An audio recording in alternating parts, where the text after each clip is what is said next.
Ladies and gentlemen, welcome to Football Follies, the show where we try to make sense of the beautiful game and usually fail spectacularly. Today we're tackling a question so profound, it's giving me a headache. Why is Vinicius Jr out of favor at Real Madrid? A year ago, Vini Jr was the king of Madrid. He was scoring goals, winning trophies, and charming the pants off everyone. He was so good, fans were willing to put him on a pedestal next to the one and only Kylian Mbappé. They'd say things like, "Yeah, we've got Mbappé, but don't you dare touch our Vini." It was like having two Ferraris in the garage and arguing over which one gets the better parking spot. So what happened? Did he get a bad haircut? Did he accidentally spill coffee on Florentino Perez?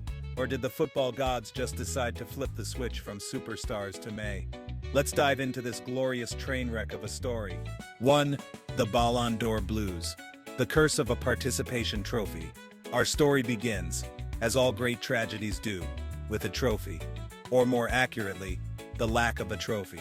Multiple unnamed sources, because no one wants to get fired, agree that not winning the Ballon d'Or hit Vini Jr harder than a rogue football to the face. The man got the best FIFA award, which is basically the Ballon d'Or's younger, less popular sibling that you reluctantly invite to the family gathering. It's a nice gesture, but it's not the real deal. Imagine you've been working all year for a promotion, and your boss gives you a certificate that says Employee of the Month for a specific week in December. That's what happened here. Vini's representatives say this has been a heavy burden. Translation: the dude is not happy. He's probably been walking around Valdebebas muttering, "I'm the best, but not the best." 2. The contract conundrum. Broker than a Madrid intern. Now let's get into the nitty-gritty, the money. Vini Jr is a superstar, but he's apparently being paid like he's a highly skilled barista. He's on a very respectable 17 million euros a year. That's a lot of money to us mere mortals. But in Madrid, that's gas money. The club offered him a raise to 20 million euros, which is a nice gesture, but Vini's camp was like, "Honey, that's cute, but we're thinking more along the lines of 30 million euros a year." They basically asked for a contract that was so big it would make Cristiano Ronaldo blush. They wanted a historic contract, which is a fancy way of saying we want all the money and then some. Madrid's response: "Whoa. Hold your horses there, buddy." The club has an unofficial salary cap that they guard with the ferocity of a dragon. Vini's team argued that if Madrid won't pay him his worth, he'll have to go somewhere that will and collect a big signing-on bonus. It's the classic you get what you pay for argument. But when you're talking about a player who has a 1 billion euros release clause, it starts to sound more like a high-stakes game of chicken. Vini's contract negotiations sound like an episode of Pawn Stars. He walks in with his Champions League medal, and the club offers him 20 million euros. He's like, "Best I can do is 30 million euros. A renewal bonus and a new car." The club then says, "Look, it's a nice trophy, but we've got 1,000 of these. We'll give you 21 million euros. And that's our final offer." It's a hilarious power struggle, except with millions of euros and a player's ego on the line. I'm picturing Vini Jr in the meeting, and his agents are just pointing at Mbappe's contract and saying, "You see this? We want one of those. But a little bit more, and we want a renewal bonus and a car and maybe a pony." 3. The Xabi Alonso era, the benchwarmers club.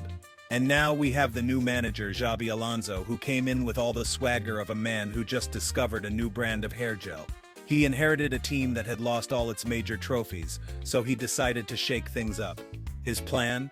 Bench the star player, Vinicius Jr, for the Club World Cup semi-final against PSG. That's right, the very player who was a contender for the Ballon d'Or a year ago was now being relegated to the bench. It's like replacing the lead singer of a band with a guy who plays the triangle. It just doesn't make any sense.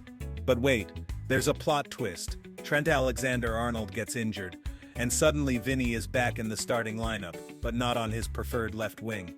Oh no, Alonso shoves him over to the right wing, a position he probably hasn't played since he was a kid. This is like a doctor telling a surgeon, "We're putting you on the right side of the patient, just for funsies." Vini was reportedly disappointed with this decision, which is a nice way of saying he was probably ready to tear down the dressing room. Xabi Alonso's plan to bench Vini Jr is a masterclass in tactical chaos. It's like a chef taking the star ingredient out of a dish just to see what happens. The result? A lot of confused faces, and a dish that tastes like, well, nothing. I'm sure the conversation between Alonso and Vini was beautiful. Alonso, with his calm, measured tone, probably said something like, "Vinicius, my friend, we will use you in the best way.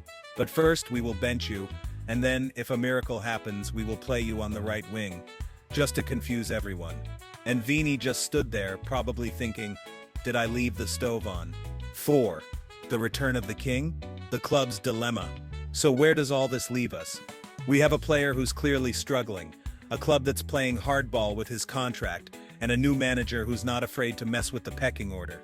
Alonso's team has subtly let it be known that if Vini doesn't improve, he might not be irreplaceable. That's a passive-aggressive way of saying, we've got Mbappé now, so you better step up your game, buddy. The club is playing a dangerous game of will he, won't he. They want him to get back to his best, but they're not willing to break their salary scale for him.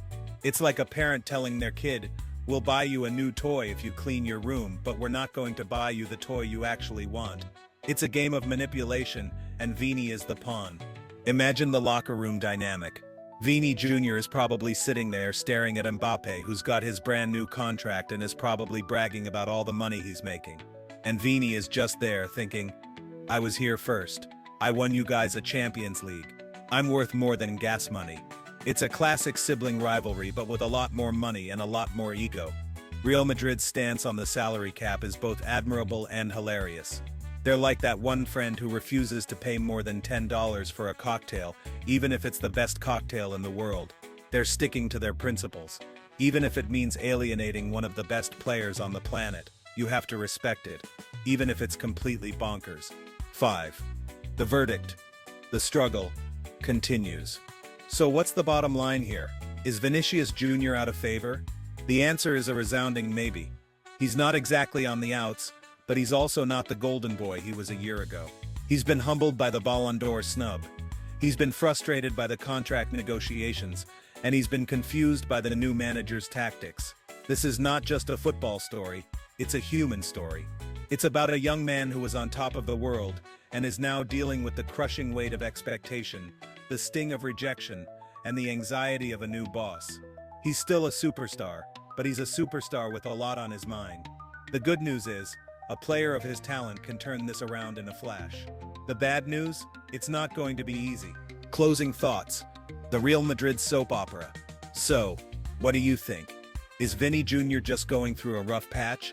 Or is this the beginning of the end? Will he get his historic contract? Or will he be forced to go somewhere else to get the money he feels he deserves? Drop your thoughts in the comments, smash that like button, and subscribe for more football banter. And remember, if you ever feel bad about your contract, just know that at least you're not a Ballon d'Or contender being offered a pay raise and a bench spot. See you next time.